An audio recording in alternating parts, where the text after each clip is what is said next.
E aí, galerinha, aqui é a Vitória Mindblocks, e o vídeo de hoje não é nem um pouco feliz, tá? Infelizmente.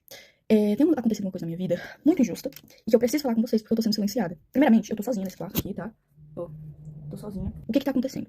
O meu pai veio pra justiça e começou a dizer que minha mãe está me maltratando, que ela tá me fazendo cárcere privado, fazendo um monte de coisa, que é crime, né, óbvio. E estão do lado dele, dos órgãos públicos. Ministério Público, Conselho Tutelar, inclusive. Eu tô quase indo pra um abrigo por conta de denúncias falsas do meu pai. O meu pai cometeu violência doméstica contra minha mãe.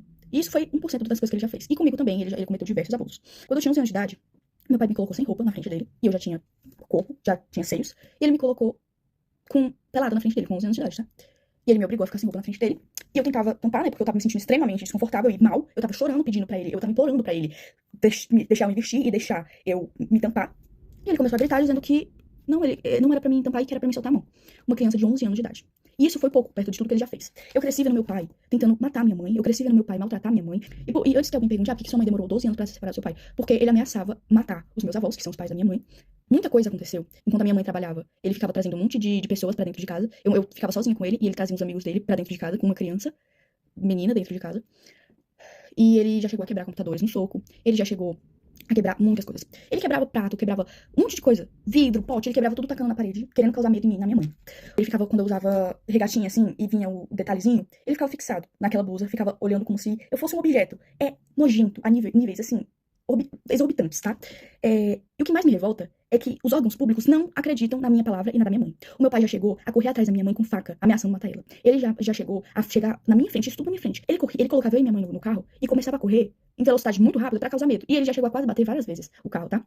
Então, assim, ele tá denunciando a minha mãe, dizendo que ela tá me maltratando, que ela é uma péssima pessoa, uma péssima mãe. Sendo que tudo que ele tá denunciando a minha mãe é coisas que ele fez. Porque ele cometeu os crimes. Ele que me abusou. Ele que me colocava contra a minha mãe, tá? Ele falava que a minha mãe não gostava de mim. Ele falava pra mim que a minha mãe, ela não se importava comigo. Sendo que a minha mãe morreria por mim, tá bom? A minha mãe faria de tudo e ela faz de tudo por mim. Porque desde que eles se separaram, muita coisa aconteceu. Eu entrei em crises, eu tive que ser internada em hospitais psiquiátricos, tá? Eu tive que ser internada em clínicas porque eu tava tentando contra a minha própria vida. Eu tenho ideações suicidas por causa que o meu pai falava assim pra minha mãe: eu vou te enlouquecer até você se matar. Como eu disse, eu tive muitas crises. Pô, de todos os traumas que ele me deixou, não tinha como eu não agir diferente. Me desculpa, mas eu não conseguiria não ter crises. Eu tenho crise de pânico, eu não consigo sair de casa, eu não consigo ir pra escola, porque a gente tem medida protetiva contra ele, e ele infringiu elas. Ele veio aqui em casa, ele tá de tornozeleira eletrônica, mas ele passa na frente da minha casa. E a justiça não age. Ninguém tá acreditando no meu lado. Eu fui ouvida uma vez. E nessa vez, ainda banalizaram o que eu passei. Banalizaram os abusos, banalizaram tudo que ele fez. Agiram como se eu estivesse mentindo, agiram como se eu estivesse inventando aquilo tudo, porque ele manipulou todo mundo. Entendeu? É isso que ele é, manipulador a níveis extremos. Ele tem áudios prometendo acabar com a vida da minha mãe. E a justiça não leva isso em conta. Eu tive crises de ficar completamente fora de mim. Eu completamente, assim, em pânico. E mesmo assim, não acreditam no meu lado da história. Porque dizem que, você não tem provas de que ele abusou você. Então todos os traumas não são provas. Porque a gente, enquanto tava sendo abusado, o que a gente ia fazer? A gente ia pegar um celular e começar a gravar pra ele matar a gente na mesma hora? Eu acho que ninguém tá entendendo aqui da justiça daqui da minha cidade, que eu moro em Tianguá, Ceará. E eu quero denunciar o Conselho Tutelar.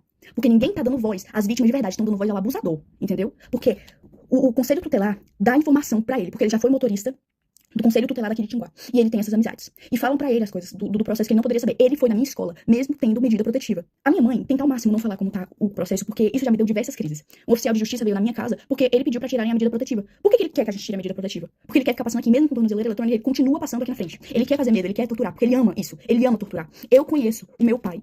Ele não é quem ele aparenta ser. Ele é manipulador. Então, assim, antes que pensem mas é porque ele tem algumas fotos de quando eu era pequena, ele tem alguns áudios de quando eu era pequena, e quando a minha mãe ainda tava casada com ele, né? Como tipo assim, porque você demonstrava muito amor pelo seu pai, é óbvio. Eu era uma criança. Que criança que não vai amar o pai? Eu não entendia que o que ele fazia era errado. Eu não tenho nem palavras pra descrever o tamanho da injustiça que eu estou vivendo na minha vida e com a da minha mãe. Já não basta todos os traumas que ele causou, a gente ainda tendo que passar por tudo isso, ele querendo a minha guarda pra quê? O que ele quer fazer comigo?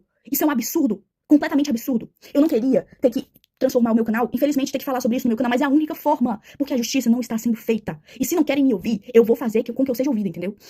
Então, assim, saiba, Conselho Tutelar e Ministério Público, que o que vocês estão fazendo é um absurdo. Vocês não estão acreditando na versão da vítima. Vocês estão preferindo escutar um abusador.